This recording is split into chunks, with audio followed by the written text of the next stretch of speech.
Rechain of Memories is a ridiculous and frustrating sequel to Kingdom Hearts, but I kind of like it. But I kind of hate it too. Last year, I started my journey through the Kingdom Hearts series, and as a longtime fan of the Final Fantasy games, Kingdom Hearts has always been on my radar, but for various reasons, it took me until just recently to dive into this stuff. After beating the first game and being pleasantly surprised with my experience, I was hungry for more of this weird Disney Square Enix crossover. At first, I was going to jump right into Kingdom Hearts 2. After all, I've heard pretty much nothing but praise for the sequel. I mean, even before playing the first one, I've heard that 2 is like the best. However, after my review for the first game got swept up into the YouTube algorithm, that comment section got swarmed with a ton of advice. You know, play them in this order, skip this one, watch this before playing that. All kinds of suggestions that, to be honest, I wasn't not really expecting. And it was pretty awesome to see so many different takes. Ultimately, I decided that it would be easiest to just play through them in release order, which means next up was going to be Rechain of Memories, a 3D remake of a Game Boy Advanced game. Now, I could have looked into playing the GBA version, and eventually I did, so we'll get back to that later. But when you pick up the 1.5 and 2.5 collection, you get the remake included in there, so that was an easy answer for me, as I had already purchased these. And speaking of which, yeah, these games just got announced for Steam. So that's either coming out really, really soon, or like it's already out, depending on when you're watching this video. Kingdom Hearts 1 is a very unique game, a one-of-a-kind blend of Disney and Final Fantasy, but it's still loved amongst its fanbase for, starting the whole franchise and setting this whole thing off. I had a lot of fun with Kingdom Hearts 1. It might be a little bit on the clunky side, I guess, when compared to like a modern action RPG from this year, but the story, it's pretty simple and maybe a little bit cheesy at times, but it's loaded with tons of Disney charm, and it's got just the right amount of Final Fantasy weirdness to make it feel like it's really its own thing. Taking the menus and spells straight out of Final Fantasy and throwing it on top of a 3D action game, this game was unlike anything that really Square Enix had tried before. The battle system was a little bit mashy, but as you level up Sora, you see the system opens up with more movement options, you get more spells, and you really feel Sora gets stronger as a character with the levels gained. I think it's a really good battle system, maybe a little bit frustrating at times, but I think most of us can agree it's part of the appeal to Kingdom Hearts. With Rechain of Memories, they take that 3D battling assets out of the first game and they try to recreate the 2D beat-em-up style card game that was the original on the Game Boy Advanced in Chain of Memories. So, I love card games, so I figured, what the heck, why not? But I'll say that no card game I've ever played is anything like this. Really no video game I've ever played is anything like this. And don't get me wrong, the game is fun. Kinda. Most of the time. You do have to be willing to put some time into learning the mechanics of this weird kind of battle system, but once you do get it, it's not so bad. Usually, anyway. But I do have some major issues with the game, and before we go too deep into that, maybe I should take a few minutes to go over some of the positives here, because I really do like a lot of what the game has to offer, and I don't want to make this sound like this is going to be a video of me just trashing the game for like 15 minutes straight. Because even though I do have a lot of painful memories of this game, I did have a lot of fun with it too, and it always felt worth pushing through to the end. For starters, the story is actually pretty sweet. It does take a little while for the plot to start revealing itself, but once the story does get moving, I did find myself enjoying it quite a bit. Maybe even more than the first game. I don't know if that feels like a lot to say, but maybe. The story is set immediately after the ending of Kingdom Hearts 1, so Sora and the gang are searching for their lost friends, and they stumble upon a mysterious castle. They quickly decide this must be where they can find their friends, so as they climb up through these various floors, which kind of appear to be made of fragments of Disney worlds from the first Kingdom Hearts game, they learn that this castle is made up of memories of Sora's past, and the higher that they get up in this castle, the more that it kind of messes with their minds and they lose their memories. So the majority of the game is spent revisiting locations out of the first game, but also you get these weird white void areas that seem to separate each floor. These white rooms are where the real meat of the story is typically told.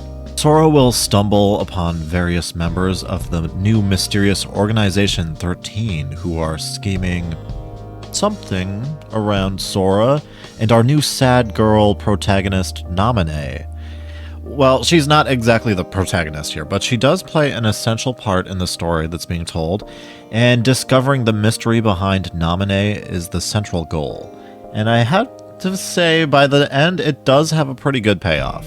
I thoroughly enjoyed the story in Chain of Memories. It's surprisingly bittersweet, and even though much of this new organization is left unexplained, the story that is being told here comes across pretty well.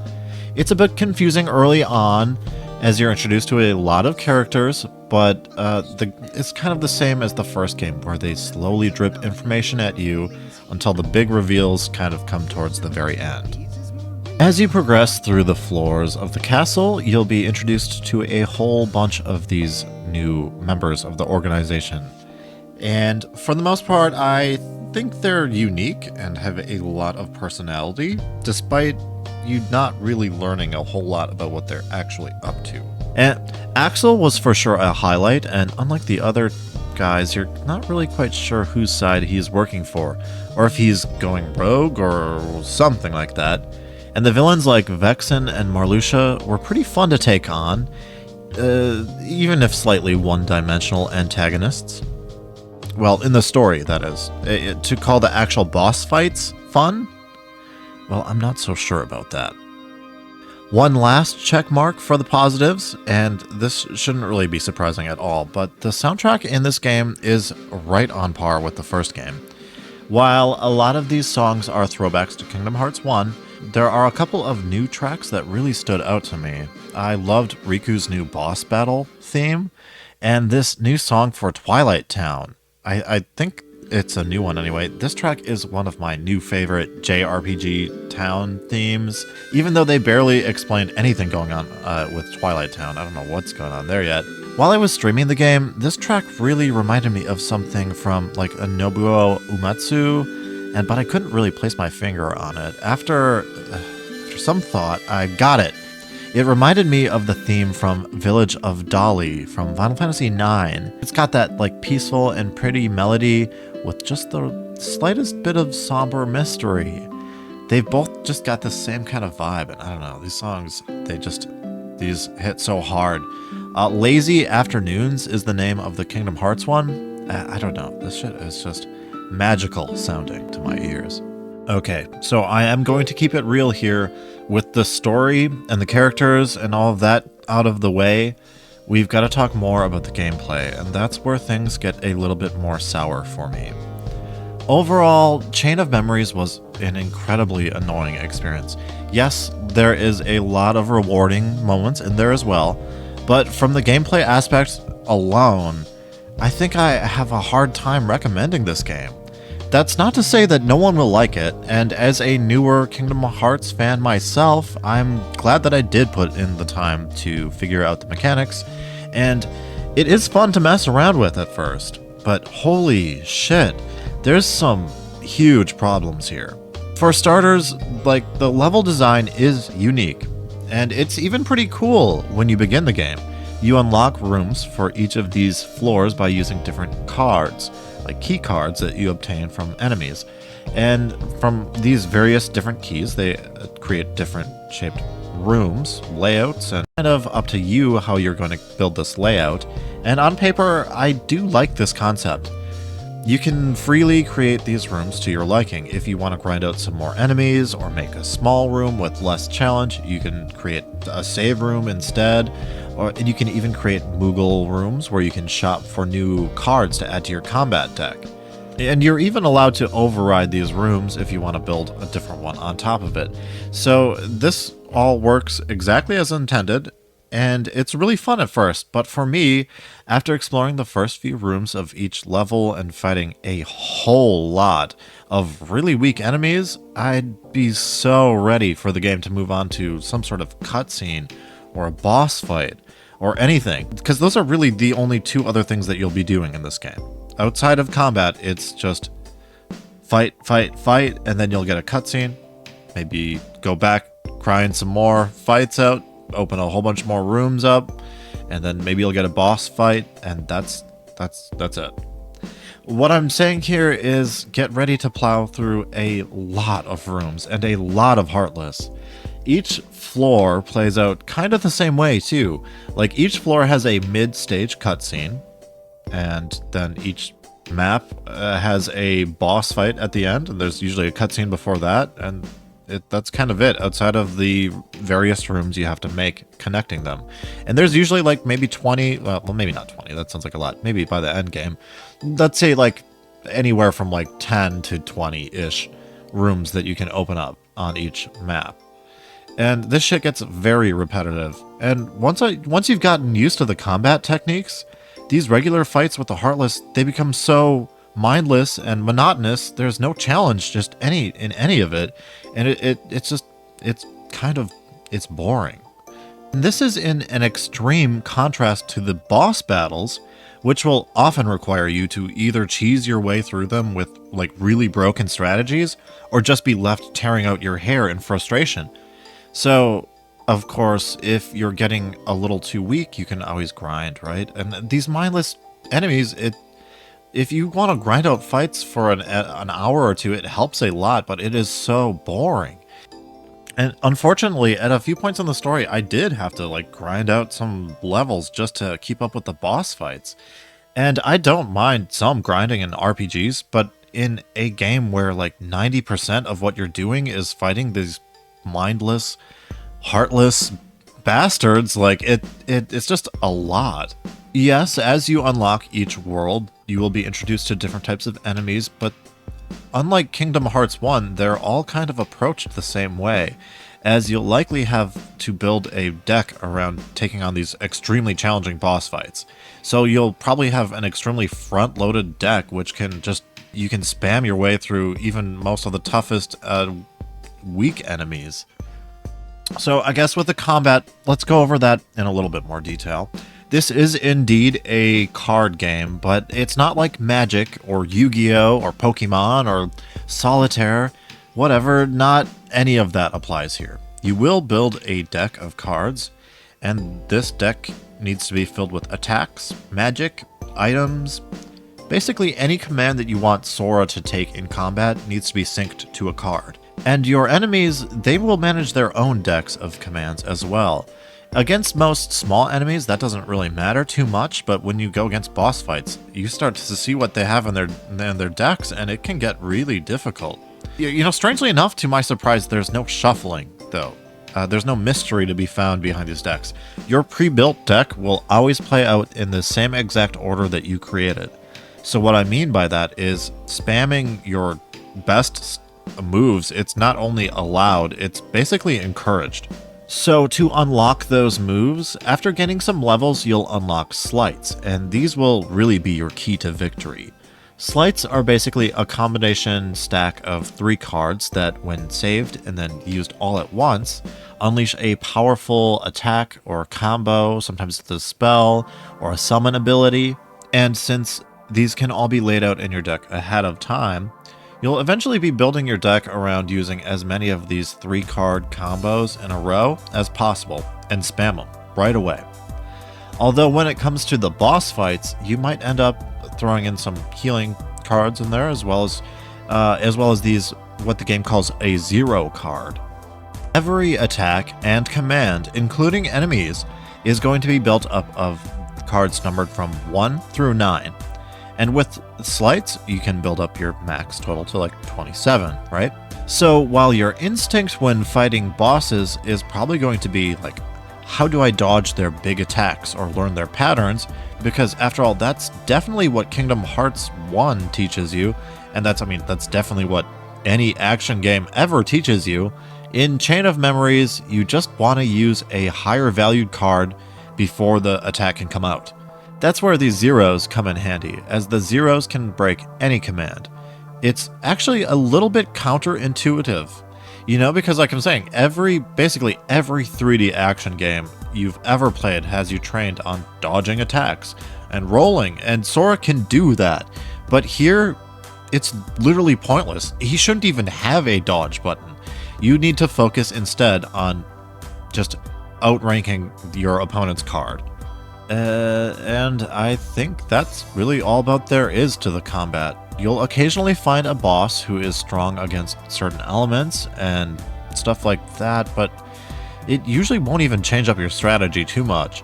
You'll really just want to focus on getting out as many strong sleights as you can, as fast as possible, while breaking down enough of your enemy's attacks, and, just getting their health down to 0 before they get yours down to 0. And this, of course, is much easier said than done. Managing a 3D space while scrolling through your cards on the bottom left, keeping an eye on your health on the top, and then also paying close attention to your enemy's deck. You'll see that on the other end of the screen. And you're going to be looking at a lot of stuff at the same time. And if you're like me, trying to read a stream and chat at the same time, then yeah, good luck. You're going to need it. Because with the bosses in this game, especially the organization members, these guys are so fast and so strong. You basically have to try to stun lock them or do other cheap shit or whatever it takes to get the advantage. I'm not saying that all of these bosses have to be beaten by this quick rinse, repeat, hope that you're faster than them kind of strategy, but for a majority of the game, yeah, beating these bosses definitely kind of did give you that big sense of accomplishment that you get in the first game, and that is that these boss fights really make you fight for the win. And it's so strange because you'll think you'll be in for an easy time taking on just the regular enemies, and they basically melt at your touch, and then you'll take on like the regular boss fight from the world, and that's where the Disney stuff comes into play. And that's usually pretty easy too. And then out of nowhere, some organization member will show up and just put you down in like 15 seconds. Anyway, once you've cleared the game's many floors of Castle Oblivion and reached the game's conclusion, and no, don't worry, I'm not going to spoil anything. But yeah, once you reach the game's ending, I think it's all really nicely done. It does tie up the story in a really neat way. And I'm very excited to see how the organization and how these new characters will all play a role in Kingdom Hearts 2, as I imagine this is where probably people get confused. When people say that Kingdom Hearts is a confusing series, they might be missing aspects of it, so I'm trying not to miss too much of it. Speaking of which, hey, if you do like Kingdom Hearts, that you might want to consider sticking around on this channel, because I do plan on playing through, well, most of the series, and then giving my thoughts on all of them. So next up is Kingdom Hearts 2, and I'm probably going to start streaming that maybe next week. I don't know, guys, I can't wait to check this one out. I always hear about how this is like the best one in the series, so I'm excited to see why that is. So yeah, subscribe, or don't. Whatever, I guess that's up to you. So after beating Chain of Memories, as Sora, you will unlock a second game mode called Reverse Rebirth, and I don't know why it got such an epic name, but that's... You know what, this might even be considered light spoilers, so you might want to consider skipping ahead to the time I'll put on screen right now. But yeah, in this mode, did you skip ahead yet? Okay. So in this mode, you get to play as Riku and travel through Castle Oblivion once again, and in his own separate adventure that happens alongside Sora's. This story kind of sets off Riku's redemption arc as he struggles with his decision to embrace the darkness in Kingdom Hearts 1. And I like what they did here. The story is much shorter than Sora's route, but once again, I gotta give it to you guys straight. Although Riku's combat does play out differently than Sora's, at this point of the game, I was already so burnt out on the regular encounters that I never wanted to see another Heartless again. Riku's mode doesn't involve any deck building, though. Instead, you will get a single pre-constructed deck for each level, and the focus instead is on learning the new mechanic. Riku can enter Dark Mode, which allows him to use a couple of overpowered sleight abilities, and he also enters Duels. These aren't your typical card duel, though. You literally don't use any brainpower or strategy whatsoever to win them. Instead, you just mash your way through your deck and hope you can just land a higher number card than your enemies can.